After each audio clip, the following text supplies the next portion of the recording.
نحن مجتمع من أذنب فضحناه ومن تاب عيرناه. من هذا الذي يحول بيننا وبين الله؟ لا أحد. نحن ورثنا الإسلام الحمد لله، لكن نحتاج أن ننتقل لفهم الإسلام. لفهم الإسلام أنت ربما ترث قصرا لكن لا تفهم كيف بني، كيف تعب عليه، كيف من بناه، من صنعه، من تصاميم، لكن ترث على الجاهز، وهذا الذي يجري إلا من رحم ربك.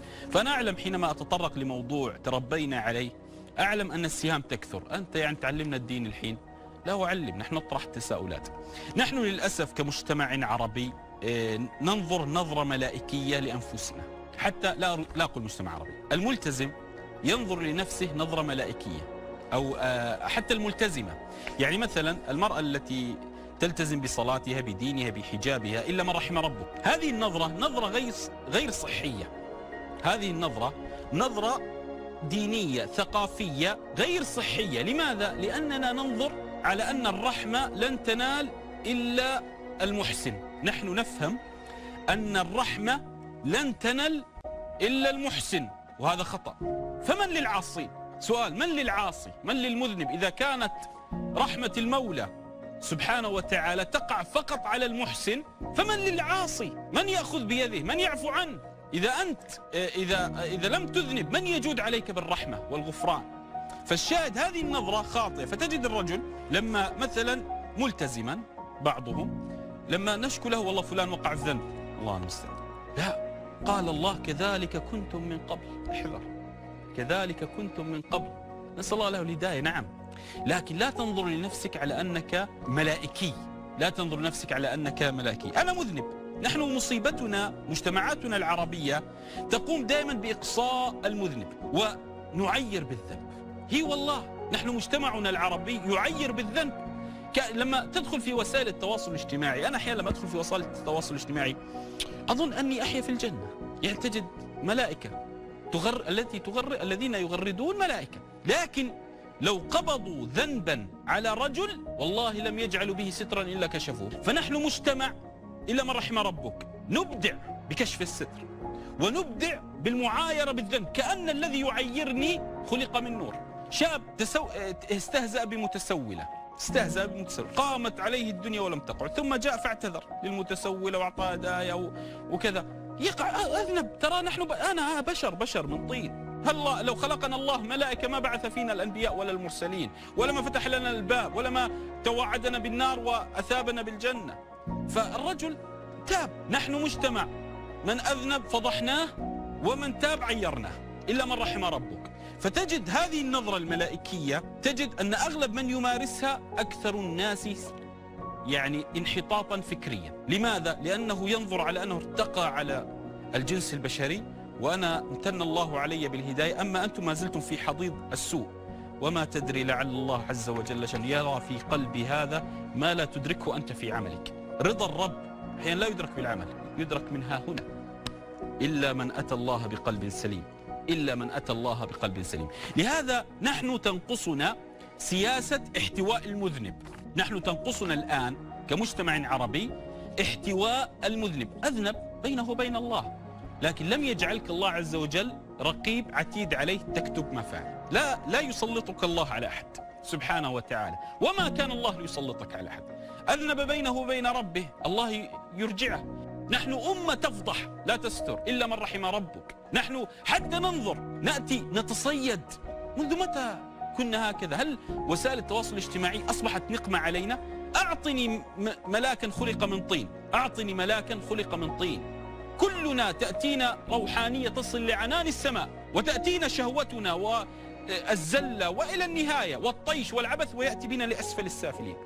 هكذا الإنسان يمشي بخطوط مذبذبة بين علو وانخفاض. فإذا أنت ترتقب إخوانك في حالة الانخفاض لتعيرهم، اعلم أن الله سيقتص.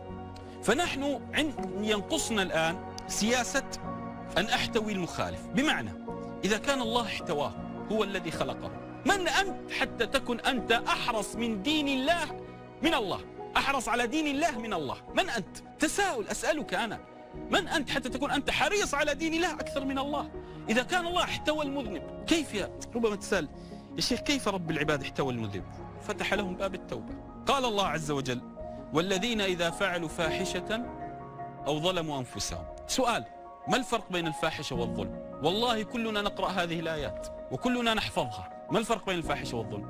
ربك لا يضيع أحد، الله سبحانه لا يضيع أحد، ومن اتكأ على ربه أسنده وسنده وأعزه. فالله عز وجل لما قال والذين إذا فعلوا فاحشة أو ظلموا أنفسهم، يا رب أوليست الفاحشة ظلم؟ نعم.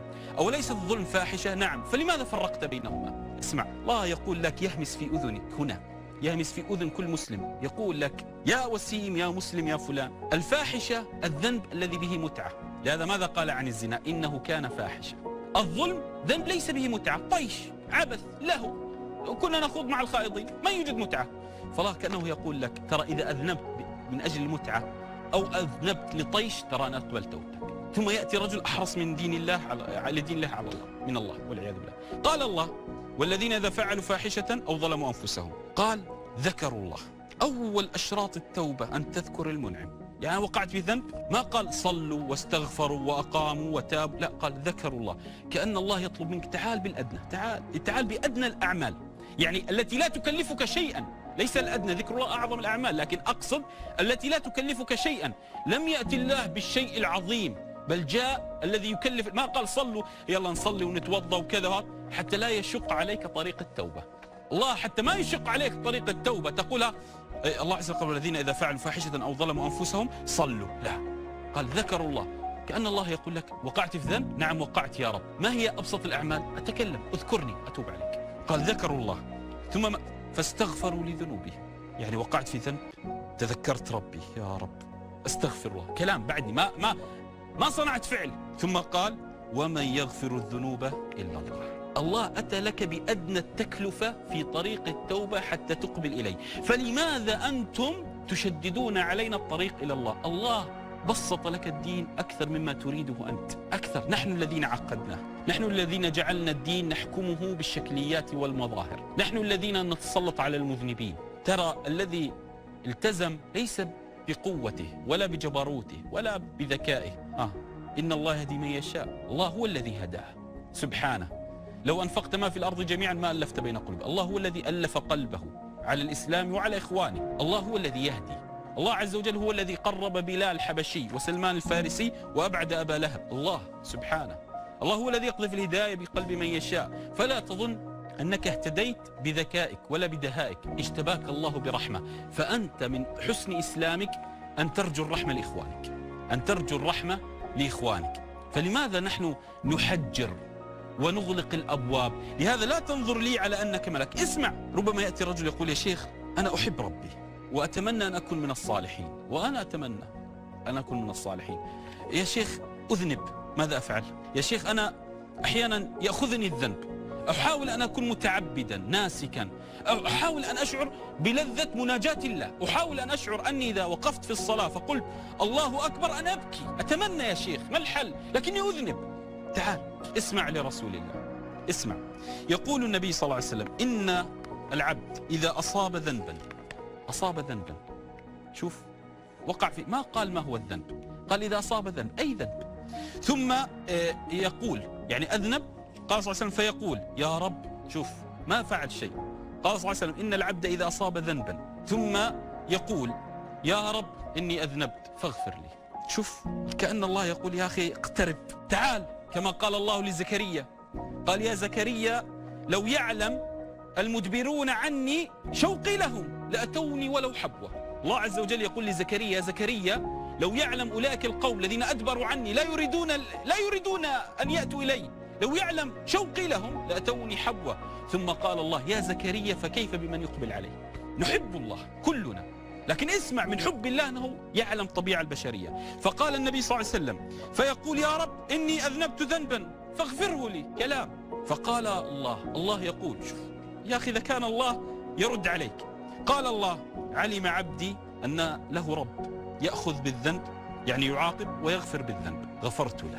زين انتهينا؟ لا، قال صلى الله عليه وسلم ثم يمكث يعني بلا ذنوب، ما شاء الله له أن يمكث، يعني يمكث بلا ذنب، خلاص تاب. ثم قال ثم يصب ذنبا آخر، وقع في ذنب، نحن بشر، فيقول يا رب إني أذنبت ذنبا آخر، يا رب اغفر لي. فقال الله علم عبدي أن له رب يغفر الذنب ويأخذ بالذنب، غفرت لك. فقال عليه الصلاة والسلام ثم يذنب ذنبا آخر فيقول يا رب اغفر لي، فالله عز وجل يقول غفرت لك. قال عليه الصلاة والسلام غفرت، ثم الله يقول اسمع غفرت لعبدي فليفعل ما يشاء. قال العلماء كيف يفعل ما يشاء؟ قال لأنه من شدة توبته يذنب ويتوب يذنب ويتوب يذنب ويتوب، علم الله أن هذا الرجل مقبل على الله، فالله يكتب له التوفيق مدى الحياة. تصور هذا ربنا. يا ابن آدم، قال الله يا ابن آدم إنك ما دعوتني ورجوتني. ما الفرق بين الدعاء والرجاء؟ سؤال. الله عز وجل يقول يا ابن آدم أنا وأنت، الأبيض والأسود، الصالح والمذنب، يا ابن آدم إنك ما دعوتني ورجوتني غفرت لك على ما كان منك، أكمل يا شيخ، ولا أبالي. ذنوبك ترى ما تضرني ولا أبالي. ثم قال يا ابن آدم لو بلغت ذنوبك عنان السماء. ما هي عن السحب؟ تصور أن ذنوبك وصلت للسحب، سحب. أنت الآن قتلت نفس، تقول لا يا شيخ ما قتلت نفس. شوف يعني أقصى عقوبة، هل تصل لعنان السماء؟ قال الله لو بلغت ذنوبك عنان السماء ثم استغفرتني، يعني استغفر الله، استغفرتني لسان، غفرت لك ولا أبالي. ثم قال يا ابن آدم لو أتيتني بقراب الأرض خطايا. شو تعلم ما قراب الأرض؟ الحصى والحجارة وملء الأرض، يعني كالحصى والحجارة ملء الأرض. لو أتيت لله يوم القيامة بملء الكرة الأرضية ذنوب ثم لقيتني لا تشرك بي شيئا، أنا أقول أشهد أن لا إله إلا الله. أنت تشهد؟ إيه أشهد يا شيخ، الحمد لله. إذا دخلت في الحديث، احمد ربك. قال ثم لقيتني لا تشرك بي شيئا، ونحن لا نشرك بالله، وأقسم بالله أننا لا نشرك بالله. قال غفرت لأتيتك بقرابها مغفرة. من هذا الذي يحول بيننا وبين الله؟ لا أحد. نحن الذين نحول بيننا وبين أنفسنا مع الله. لهذا ربك ما خلقك إلا ليرحمك، وما أشقاك إلا ليسعدك، وما أفقرك إلا ليغنيك سبحانه وتعالى. إياك أن تسيء الظن بالله. أنا عند ظن عبدي بي. ظن بالله ما شئت، أنا عند ظن عبدي بي. فإذا أنت تظن به خيرا الله سيرحمك. لا تظن يا أخي نحن ابنك تؤدبه مرة مرتين وثلاث وأربع، لكنك لا تقصيه، ما تقصيه. ابنك يخطئ عليك، ربما يفعل شيئا مشينا، يذنب، يسرق، يفعل، لكنك لا تقصيه. الله أرحم بك من رحمتك لابنك. تصور النبي صلى الله عليه وسلم يقول لما وجد امرأة تبحث عن ابنها، فلما وجدته حضنته وأرضعته، فقال صلى الله عليه وسلم قال اسمع، قال للصحابة هل ترون هذه طارحة ولدها بالنار؟ نظر الصحابة قال لا يا رسول الله لا تطرح ولدها بالنار.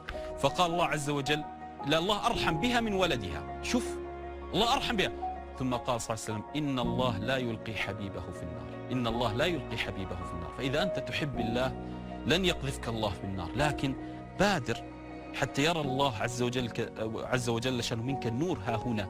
لابد أن تبادر. ديننا جميل، ديننا رائع، ديننا هو الحياة، إسلامنا حياة. يا أيها الذين آمنوا استجيبوا لله وللرسول إذا دعاكم لما يحييكم. دينك حياة، هو قال يحييكم، إذا أنا سأحيا بدين الله. فإياك أن تمتني وتكفني في الإسلام قبل أن تحييني بالإسلام. حياتك بالإسلام رائعة إن فهمت الإسلام، دين احتواء مع المخالف مع كل أحد، لأن الذي ينصب الميزان يوم القيامة لا أنا ولا أنت، رب العباد هو سينصب الميزان.